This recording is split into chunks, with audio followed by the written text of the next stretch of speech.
All right, joined by EIU offensive lineman Chad Strickland from the football team. And Chad, one of two players that was named a captain after the spring season. Kind of what does that honor mean for you, and kind of what are you going to use with that role as you guys go into summer workouts? I was really honored that my team voted me as one of the team captains, me and Deuce. Mark Aiken, we call him Deuce. Wasn't sure if they would vote me that or not, but I'm honored that they see me as that leader that they can look up to, that they can look at to see how to do things and be that role model. And like moving forward, like I just want to have like the just do it mentality, like towards myself and towards the team. Like, do your job. If you get your job done, then if everyone on the field gets their job done, then we'll be successful. Now you talk about that, getting the job done, being successful, working as a unit. As an offensive lineman, that's really the mantra for what you guys have to do. All five of you have to work essentially as one cohesive unit to be successful. What does that mean as a captain, in particular being in that group, having that kind of mindset? Being an old lineman for the offense, that if you don't get your job done, then the offense can't do their job. That if it starts up at the front and each old lineman has their own responsibility, but you're also backing up the guy next to you. You know you have to be able to rely on and know that your teammate beside you, your fellow lineman beside you, has your back, and that they know what to do, because unless that happens, then we'll fail. But together we can be successful. Now, you're a guy that's not from Illinois, from Alabama originally, up here. What attracted you to, and I know it's not the weather that attracted you, I'm sure that was part of the pitch to get you up here, but what attracted you to the opportunity to play at Eastern, coming from, there's a handful of schools between here and your hometown? Yes, sir. Well, the weather, I like it cold. Even though I'm from Alabama, I do like it cold. But what attracted me here was the players, especially like the ones that came before me. A lot of them are going now.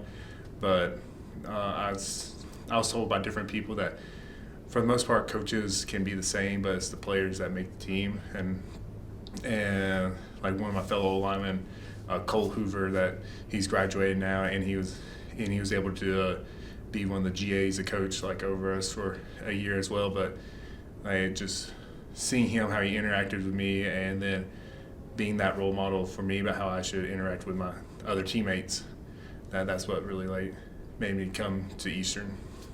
Now, as an offensive lineman, you guys get to pass block, you get to run block. Is there one of those that you prefer, that when you hear that call that, hey, we're gonna pass it or we're gonna run it, that you get maybe a little bit more amped up, that you prefer?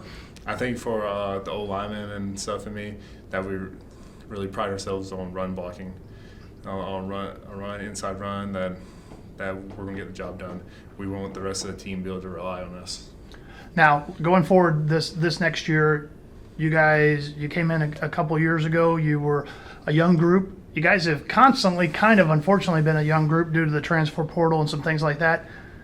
That is now going to change in the fact that you guys will be a veteran group next year. You'll be in your fifth year. Several of your teammates will be in their fifth year. What does that mean now as you guys try to prepare for that final year? What are some goals, some maybe sayings that you're having to the guys to make them realize that the time is kind of now? I mean, we've always said that this is going to be the year, even though we haven't seen the success we wanted. But really and truly, this year, we've all for the guys that this is going to be their last year. That's you have to leave it all on the table. That you have no other choice. There's not another year. It's always been some people could have the mentality, next year will be it. Next year will be it. But this is your last year. You got to work your hardest now to be able to get the job done. And then for you, I know also successful in the classroom, some academic awards and honors, as well as the football awards as a second team all-conference performer. How do you go about balancing that to make sure that you can be successful at both of those? You really just have to be able to manage your time well. You have to set aside time for football, because football, you have a set amount of times for football, but you also have to do stuff outside of that scheduled time to be able to be as good as you want to be. And then on the classroom, same thing. It's more than just going to your classes every day. You have to, after practice, go home and set a few hours to be able to do your homework, to be able to study. And that's one thing I feel being part of football team and like in school that has shown me how to manage my time well for like my future and stuff. It'll set me up for success. Perfect. Thanks, Chad.